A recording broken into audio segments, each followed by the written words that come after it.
اے اللہ، جو میرے مقدر میں نہیں لکھا اس کوشش اور تمنا میں مجھے مبتلا نہ کرنا، اور جو میری تقدیر میں لکھ دیا ہے اسے میرے لیے آسان کر دینا۔ ٹوٹے ہوئے رشتے وہ جوڑ دیتا ہے، بات اپنے رب پہ جو چھوڑ دیتا ہے۔ اللہ سے لگائی ہوئی امیدیں سکون دیتی ہیں اور لوگوں سے لگائی ہوئی امیدیں ڈپریشن۔ بندہ جب تک نماز میں ہوتا ہے اس کے سر پر نیکی کی بارش ہوتی رہتی ہے۔ ایک شخص کے برا ہونے کے لیے یہی کافی ہے کہ وہ اپنے کسی مسلمان بھائی کو حقیر و کمتر سمجھے۔ لوگوں کے سامنے مسکراتے رہا کرو اور اللہ کے سامنے رویا کرو، کیونکہ دنیا مسکرانے والوں کو پسند کرتی ہے اور اللہ رونے والوں کو۔ صرف نماز کے بدلے جنت نہیں ملے گی، احساس مخلوق کا بھی کرنا پڑے گا۔ انسان کے ہاتھ میں صرف کوشش اور محنت کرنا ہے، کامیابی تو اللہ دیتا ہے۔ میرا رب وہ رب ہے جو انسان کی روح کے اندر کی اذیتوں سے بھی واقف ہے۔ اللہ کسی کی محنت کا پھل ضائع نہیں کرتا۔ معاشرے میں تبدیلی تبھی ممکن ہے جب ہر شخص اپنی اصلاح میں لگ جائے۔ خدا جب مدد کرنے پہ آتا ہے تو لامعلوم سے کوئی سبب پیدا کر دیتا ہے اور نہ ہونے سے ہونا نکال دیتا ہے۔ میں نے اپنی اوقات کو بہت قریب سے دیکھا ہے، چند سانسیں ہیں بس جو اللہ کی محتاج ہیں، پھر ہماری کس چیز کی مرضی ہے۔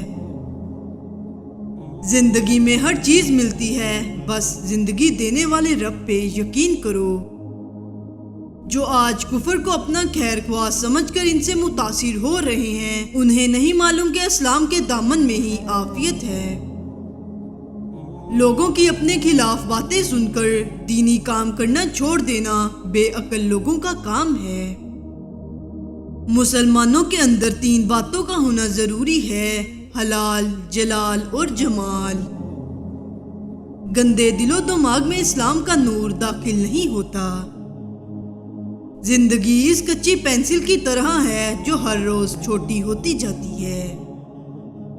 اللہ سے مانگو، اگر آج زندگی مشکل ہے تو کل کی آسانی کا وعدہ بھی اللہ نے کیا ہے۔ اللہ سے مانگو، خوب مانگو، اللہ تمہیں امید سے بڑھ کر دے گا۔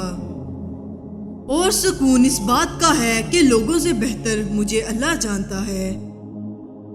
حضرت علی رضی اللہ عنہ نے ارشاد فرمایا، زندگی کے ہر موڑ پر صلح کرنا سیکھو، کیونکہ جھکتا وہی ہے جس میں جان ہوتی ہے، اکڑنا تو مردے کی پہچان ہوتی ہے۔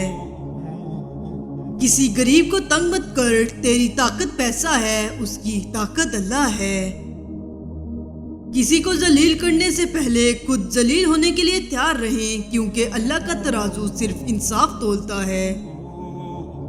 جب آپ سے کوئی مدد مانگے تو یہ سوچ لیں کہ اس نے آپ سے پہلے اپنے رب سے مدد مانگی تھی اور رب نے اسے آپ کا پتہ دیا۔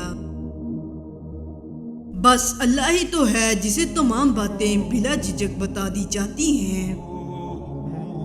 یا اللہ، مجھے آخرت کو سنوارنے کی کوشش کرنے والوں میں رکھ دے اور میرے لیے اپنے راستے کو آسان تر فرما۔ اللہ بہتر کرے گا، یہ وہ الفاظ ہیں جن سے انسان کی آدھی پریشانی ختم ہو جاتی ہے۔ اللہ پاک کا بے حد اور بے حساب شکر ہے کہ میرا دین اسلام ہے، وہ دین جو ہر برائی سے روکتا ہے اور ہر اچھائی کی دعوت دیتا ہے۔ جہاں بھی گرنے کا گمان ہوا وہیں میرے اللہ نے تھام لیا مجھے۔ خوش فہمیوں کے سلسلے اتنے دراز ہیں کہ ہر اینٹ سوچتی ہے دیوار مجھ سے ہے۔ مسئلہ یہ بھی تو ہے دنیا کا، کوئی اچھا ہے تو کیوں اچھا ہے؟ الفاظ ہی سب کچھ ہوتے ہیں، دل جیت بھی لیتے ہیں، دل چیر بھی دیتے ہیں۔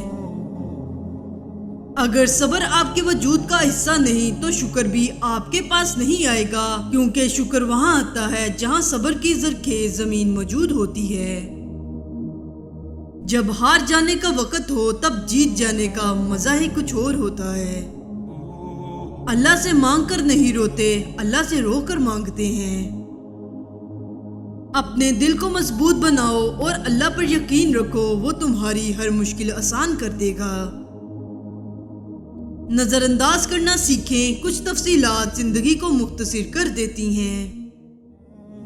کوئی بھی غروب ہمیشہ کے لیے نہیں ہوتا اور کوئی طلوع بھی ہمیشہ کے لیے نہیں ہوتا۔ بہترین ہیں وہ لوگ جو زندگی کے عروج و زوال میں اپنے رب کی رضا پر شکر گزار رہتے ہیں۔ قدرت کے فیصلوں کا انتظار بہت طویل ہوتا ہے مگر نتیجہ انصاف پر مبنی ہوتا ہے۔ چڑیوں کی طرح ہم بھی شجر چھوڑ جائیں گے، ترسیں گے لوگ پھر کبھی ہمارے شور کو۔ کسی کو دکھ دینے والا کبھی خوش نہیں رہ سکتا۔ لوگ لاکھ رکاوٹیں بنا لیں، اللہ راستہ بنا ہی دیتا ہے۔ بڑا انسان وہ ہے جس کے سامنے کوئی اپنے آپ کو چھوٹا نہ سمجھے۔ دھوکہ دینے والا خود تو مصائب کا شکار ہو جاتا ہے لیکن اپنی نسلوں کو بھی بددعاؤں کے سپرد کر دیتا ہے۔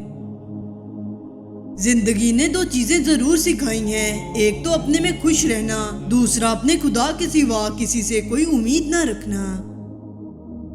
جس طرح لوگ مردے کو کندھا دینا افضل سمجھتے ہیں، اسی طرح زندہ کو سہارا دینا افضل سمجھ لیں تو زندگی کتنی آسان ہو جائے۔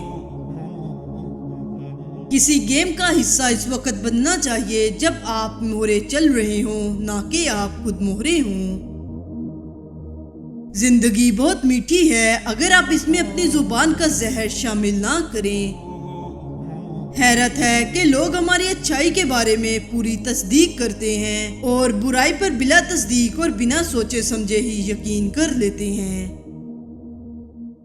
دنیا کا سب سے خوبصورت پودا محبت کا ہے جو زمین پر نہیں لوگوں کے دلوں میں اگتا ہے۔ مشکلوں سے لڑنا نہیں بلکہ سنبھل کر گزرنا سیکھو ورنہ آپ کی شخصیت تباہ ہو جائے گی۔ اگر آپ اپنی برائیوں پر قابو پانا چاہتے ہیں تو سچ بولنا شروع کر دیں۔ موت سب سے بڑی حقیقت ہے جس کو ہر شخص بلا بیٹھا ہے اور زندگی سب سے بڑا دھوکہ ہے جس کے پیچھے ہر شخص بھاگ رہا ہے۔ خوشیوں کا تعلق آپ کے حالات سے نہیں آپ کے فیصلے سے ہے۔ انسان کے جسم کا سب سے خوبصورت حصہ دل ہے، اگر یہی صاف نہ ہو تو چمکتا چہرہ کسی کام کا نہیں۔ انسان اپنے اخلاق کی وجہ سے دل میں اتر جاتا ہے یا دل سے اتر جاتا ہے۔ بعض اوقات دعائیں رب کے فیصلے نہیں بدلتی مگر آپ کا دل بدل دیتی ہیں اور رب کے فیصلے کے مطابق کر دیتی ہیں۔